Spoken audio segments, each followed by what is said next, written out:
This is almost an exact duplicate of a resolution that we brought in the fall of 2008. The situation hasn't been addressed, and we thought it would be timely to bring it again given the significant budget difficulties that our local school districts are now facing. The first thing I want to say is very important. This resolution is not a criticism of the school boards of the districts in Niagara County. In fact, if anything, it's just the opposite.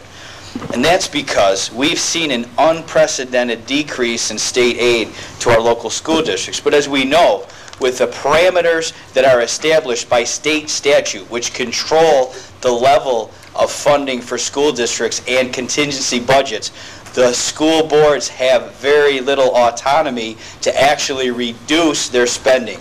So a reduction in state aid is absolutely a mandated property tax increase, and that's what we're seeing. In fact, I just went tonight to vote on the Lockport City School District budget, and the budget proposed, it's my understanding, is going to increase the property school tax levy by about 7%.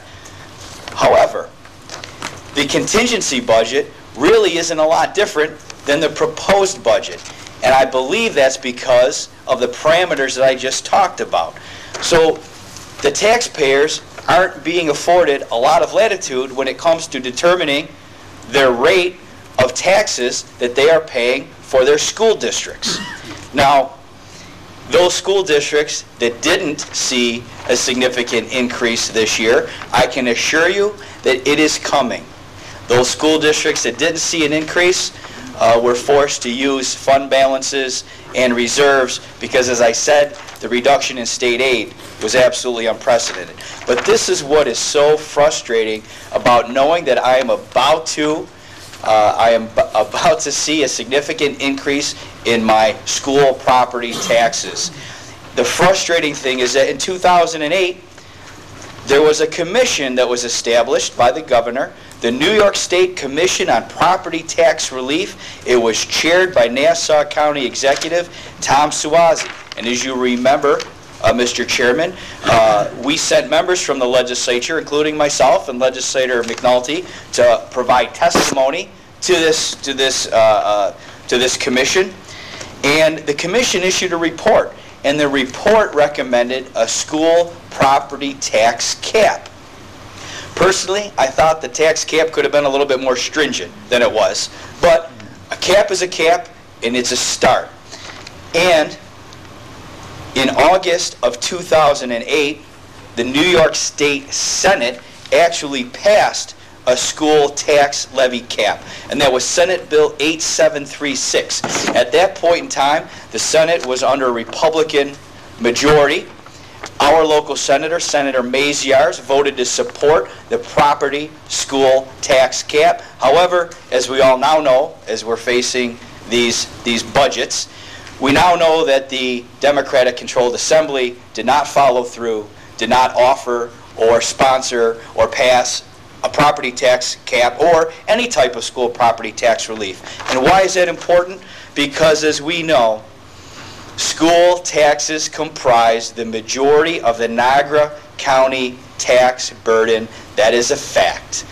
The majority of the Niagara County tax burden is comprised of school taxes.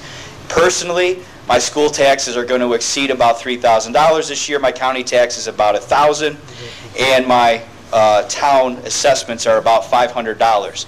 Over the last 5 years, just to put this in perspective, this legislature has reduced the county tax rate every single year, and we've reduced that rate by about $1.56 or $1.55 per thousand.